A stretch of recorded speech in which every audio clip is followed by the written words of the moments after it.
So hey everyone, quick background. My name is Ayoub. I'm the GM of Mixed Reality Education at Microsoft. My background is a little different in that I've only moved into education in the last 3 years or so.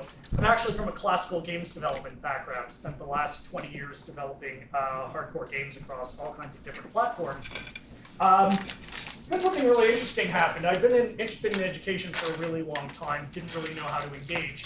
And we were doing some VR gaming research, so I started studying neuroscience and things like that as to how the brain reacted to VR to help design better 3D experiences in this. And then quickly found within very little time at all, I was spending no time thinking about game development scenarios and all of my time thinking about educational development scenarios. So I was very excited to make the switch over and have really not looked back since then. So one of the things I want to talk about, we're talking about mixed reality a lot. I won't go into the definitions of all these different ones because everyone here is familiar with it. One thing when we talk about mixed reality here at Microsoft, it runs across a gambit that I thought was interesting going into, considering the focus is under 13 years of age. So we have our augmented reality solutions, which is our Hololens, right, which is a fantastic AR device. We have our VR devices that we launched last fall, classical VR as you know it, but we also have 3D on 2D screens, and that exists for a number of reasons. One of those is so we can start to bring in children under those 13-year restriction into the benefits of learning in 3D. So that means a couple of things. That's 3D images in things like PowerPoint, Excel. We have 3D Paint as a way for children to actually create in 3D and start to learn to love working in that, which is a great transition into the head-mounted displays. And then, of course, you've got you can hold up any Microsoft device and see augmented reality through the camera. So I thought it was interesting mentioning 3D on 2D screens for the sake of the conversations later. If we're looking with that 13-year-old restriction, those are some ways that we're working with that. So I'm going to talk quickly for 2 minutes. So we're about the HoloLens. A bit of background, everyone's probably familiar with it. We have traditionally saw a lot of pickup in this in the university setting.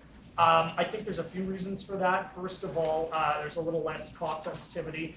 But second, for things like medical engineering architecture, something like this is just really a slam dunk. And we've seen professors use this and schools use this to amazing results. Like some we've worked with directly, some that have just kind of like, hey, come see some of the really amazing things we're doing. And but now that being said, that is quickly starting to change. I am frankly shocked because clearly schools have way better budgets than when I was growing up. The number of secondary schools that we're getting them like, hey, we went out and bought 30 HoloLenses and this is the stuff we're doing with it. So it is interesting for me as we look at, a lot of the times we scale up a lot through enterprise. So we saw this happen, HoloLens being used a lot at the enterprise level, car companies, airline companies, anyone doing distance training. And then we saw that quickly trickle down to university, and now we're quickly seeing that continue to trickle down. So some interesting movement happening there. And then, of course, we have our classical virtual reality devices that we launched with our partners last fall, which I won't go into too much detail because everybody's familiar with that. So what I thought would be interesting about, when we were talking about preparing for this session, we've actually been using these devices in the wild quietly for some period of time. It was really fascinating for me when I started to work with K-12 teachers. As I said, universities, they're just like, gimme, we get it, like this is just gonna be better, let's just go. Teachers, a lot more skeptical in the K-12, which is great, right? They've seen a lot of technology come through, they've seen a lot of wide-eyed technologists come through and say this is gonna revolutionize things. So everyone was very interested in the data, like where is the research that shows that this is going to improve grades? And I'll get to the challenges to adoption down the line, but this was one of the primary ones we saw. So we wanted to start looking at that. I like to joke that no one would have been shocked had I rolled up with a bunch of Microsoft-funded research saying our devices are the best things in sliced bread to increase learning outcomes. So what we actually did was we started with peer-reviewed documentation that already existed. And if you spend the time, there's a lot of it. We've pulled together to date over 200 peer-reviewed documents on learning in AR and VR. And there's really some fascinating things that start to come out. And a number of other companies have done similar research, and they've used their own stuff. So I think there's a couple of key things that come out that we're really interested in. First of all, absolutely improves learning outcomes, right? On average, upwards of 22%. We've seen research going up as high as 35%. But at the end of the day, when you compare this to traditional teaching, Sorry. oh, sorry, sorry. I'll try to bring my voice down a bit so I don't deafen everyone now. In particular, when you compare it to traditional teaching, right? That very lecture-based thing. And what's interesting and where the teachers, I think, really start to glom to the potential of this technology is it just aligns very directly to classical educational standards, learning by doing. Like how much of it is a student going to absorb in a passive 45-minute lecture versus like maybe a 15-minute lecture where they can get in and reinforce the skills that they've been taught. So there's fantastic results from that. And I think the other thing interesting, because I don't think I go into it, yeah, I'll just mention it really, oh no, I do go into it, never mind. And also the ability to foster empathy, right? VR, you probably heard, has been called an empathy machine. You can quite literally put yourself into someone else's shoes. And that is an incredibly powerful educational scenario that's really, really exciting. Some of the other ones we saw, as we started to look at what are the new educational scenarios, for children with learning differences, dyslexic, autistic, things like that, incredible benefits from using this kind of technology. And we have a ton of data around that with some of the work we're doing.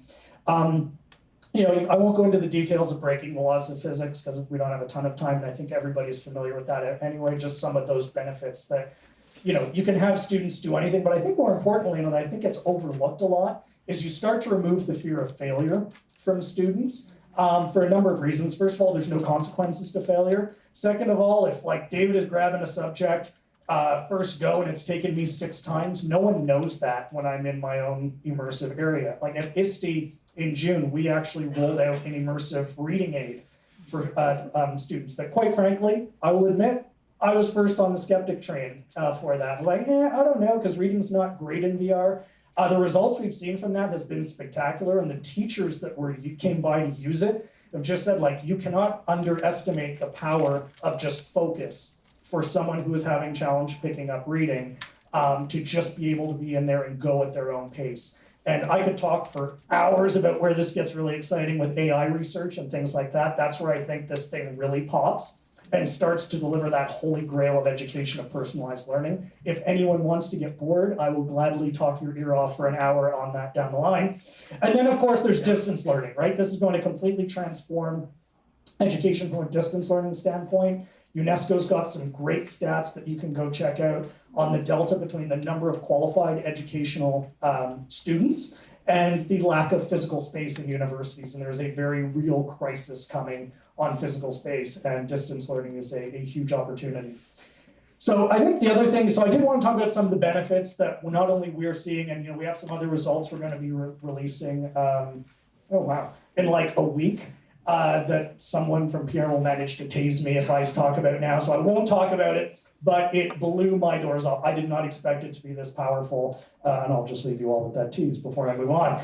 I think the other thing that's interesting and worth talking about for this group to set the stage is some of the challenges to adoption. It's great to talk about the benefits. I don't think we can not talk about the challenges. And these are just a couple. I think these are the big ones I see the most. I would say lack of content, that's been, that was mentioned before. And I would actually add 2 things to that. I would say good content, because there's lots of bad content out there. And I think one of the challenges the industry has is, a lot of times when I'm doing a talk, I'll ask people, I won't do that here because it's a different crowd, how many people here have tried a VR experience? And, it's encouraging to see more and more hands going up. Then I'll follow up like, okay, how many of you have had a bad VR experience? And almost, there we go, I'm getting some now right now. And what's frightening is a lot of the same people put their hands up. And this is another big challenge for adoption, because it's you can't get people going on the beauty of VR through videos. It's really seeing is believing. But the trouble is when someone has a bad one, you now have to win them back. And they've gone out and told 10 of their friends that this was terrible and it made them nauseous and things like that. So I would say that's one. And the other one, I would say there's a distinction between content and curriculum that I think we've overlooked up till this point. I talked about demonstrating the learning impact, so I'll gloss over that. Cost, right? Like cost is still a factor. I think everyone, ourselves and other people in the industry are doing a great job driving the costs down. But that's still a barrier for a lot of classrooms, right, who are looking to deploy at scale.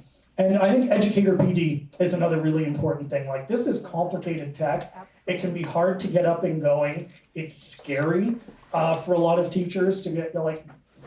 It's really funny. I think a lot of teachers also make that immediate jump that when we come to talk about the classroom, they're like, oh, good God, how am I going to have 40 kids with these headsets on at the same time? And their brains just like explode thinking about doing that, which is why, we try to foster, think of smaller scenarios and think of a library or computer lab or things like that. Because at the end of the day, I think the other thing that has been lost in the messaging and in the industry, this is another tool for the teachers. And unless we make this easy and practical for them to use, that adoption is just not going to happen. Okay, sorry, I see I'm over time. I will leave you with one quote that I really love from Asimov that I will not bother reading because everyone here can probably read it. But just think about what the ideal teaching scenario is, right? And if you look back, it was that one-to-one teaching scenario. And for practicality and for education of the masses, it evolved from one-to-one to one-to-many, which is the thing that exists today. Like, all the research shows like what we're doing right now is the least effective educational scenario for me to just be standing up here talking to you. But for the sake of practicality, you got to this one-to-many. And you're never going to get to that one-to-one, in most cases, ideal teacher-to-student ratio with a human teacher. And this is where I think the potential of this technology really comes to bear. I firmly believe that this is going to change education forever. And when you start to layer in things like, as I was saying earlier, artificial intelligence and adaptive learning to these kinds of technologies, we're really going to be in a position to start to give students that one-to-one personalized learning experience that's been the holy grail of education, I think, since the beginning. Okay, I'm over. That's it for me. Thank you.